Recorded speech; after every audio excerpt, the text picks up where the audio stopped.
अस्सलाम वालेकुम वरहमतुल्लाहि वबरकातुहू। मैं इस वक्त आपके सामने अपने नए वीडियो के साथ हाजिर हूँ जिसका नाम है द स्नोबॉल इफ़ेक्ट। ये स्नोबॉल इफ़ेक्ट साइकोलॉजी की एक थ्योरी है। ये अपना नाम डिराइव करता है एक स्नोबॉल को इमेजिन करके। स्नोबॉल एक बर्फ़ का गोला, छोटा सा पत्थर होता है, जब पहाड़ से गिरना शुरू करता है तो एज इट रोल्स डाउन, जैसे ये नीचे आता है, ये अपने अतराफ और स्नो और बर्फ़ इकट्ठा करते चले जाता है। इस दौरान में वो अपनी साइज़ में, जसामत में, अपने सरफेस एरिया में और बड़ा होता चला जाता है। और फिर जब ज़मीन पर आकर गिरता है तो एकदम धप से बड़ा पावरफुल होकर गिरता है। तो वो छोटा सा स्नोबॉल जो शुरुआत में बहुत मामूली सा था, वो अपने नीचे बस्तियों को भी कुचलने की ताकत रखता है।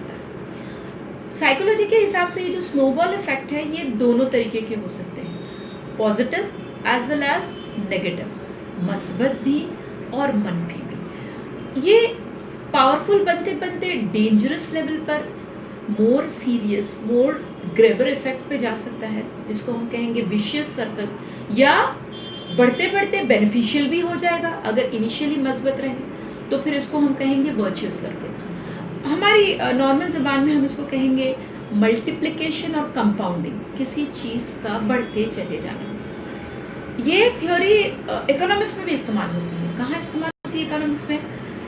Date repayment theory. Debt repayment theory के हिसाब से ये कहा जाता है कि आप अपने ड्यूज तब पे कर दीजिए when they are small in size, क्योंकि जब वो बड़े हो जाएंगे so their compound interest will kill you. उनका जो इंटरेस्ट एक्यूमुलेट होगा, सूद एक्यूमुलेट होगा, वो आपको मार देगा। तो डेट रीपेमेंट के लिए ये स्नोबॉल इफेक्ट इस्तेमाल किया जाता है कि उसको बड़ा स्नोबॉल बनने से पहले ही लोन को ख़त्म कर दीजिए। अब आप ये सोचेंगे कि इस स्नोबॉल थियोरी का मैडम हमारी ज़िंदगी से क्या ताल्लुक़ है? ताल्लुक़ है।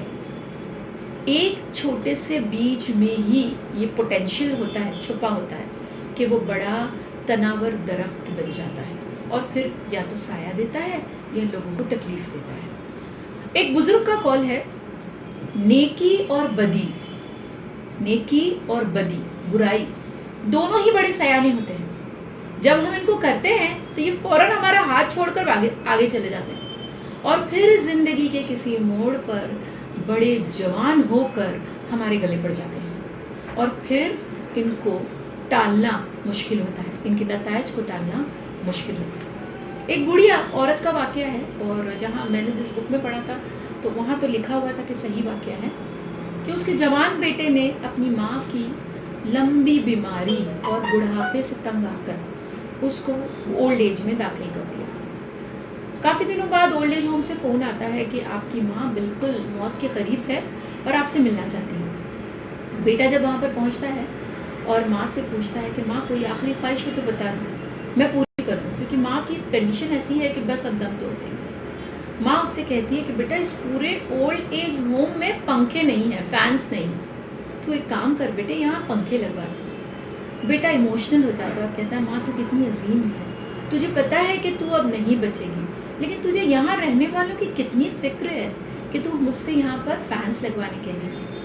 माँ कहती है बेटा मुझे यहाँ रहने वालों की कोई फिक्र नहीं है, मुझे तो फिक्र तेरी है कि तुझे भी एक ना एक दिन यहाँ ज़रूर आना है। तो ये तो कुदरत का उसूल है। माँ ने जो बात कही वो एक अटल उसूल है। एक छोटे से बीज, आम के बीज से आम ही निकलेगा, करेले के बीज से करेला ही निकलना है।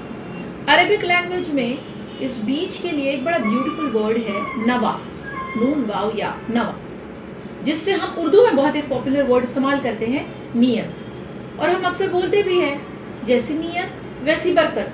This is nothing but snowball effect. ये जो जुमला है ये स्नोबॉल इफेक्ट है कि जैसी नियत होगी वैसे रिजल्ट सामने आएंगे। कुरान, हमारा कुरान सूरह ज़िलज़ाल में कहता है फमन यामल मिस्काला ज़र्रतिन खैरन यरा वमन यामल मिस्काला ज़र्रतिन शर्रन यरा। एटम के वजन बराबर, जर्रा बराबर भी अगर इंसान ने कोई नेकी या बदी की, वो उसको ज़रूर देख लेगा, उसके नतायज को देख लेगा। ये वादा सिर्फ क़यामत के लिए नहीं है, यहाँ के लिए भी है कि वो उसको ज़रूर देख लेगा।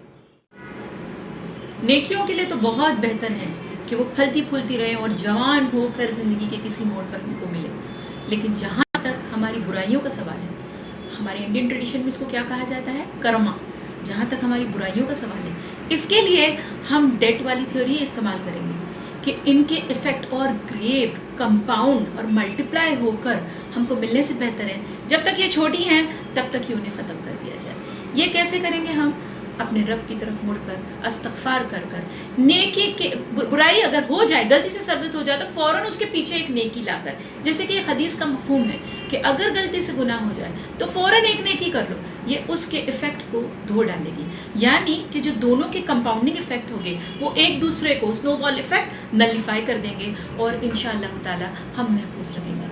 सो दोस्तों, हमारी कोशिश ये रहे हमारी छोटी से छोटी भी बुराई जिसको हम आज इनसिग्निफिकेंट समझ रहे हैं, उसको फलदार, जहरीला, खारदार दरख्त होने से पहले ही हम नलीफाई कर दें। इस्तगफार करते रहें, अपने रब की तरफ रुजू करें, अपने फारिग औकात को अल्लाह से लौ लगाने में इस्तेमाल करें। जज़ाकल्लाहु खैर। See you in the next video. अस्सलाम वालेकुम।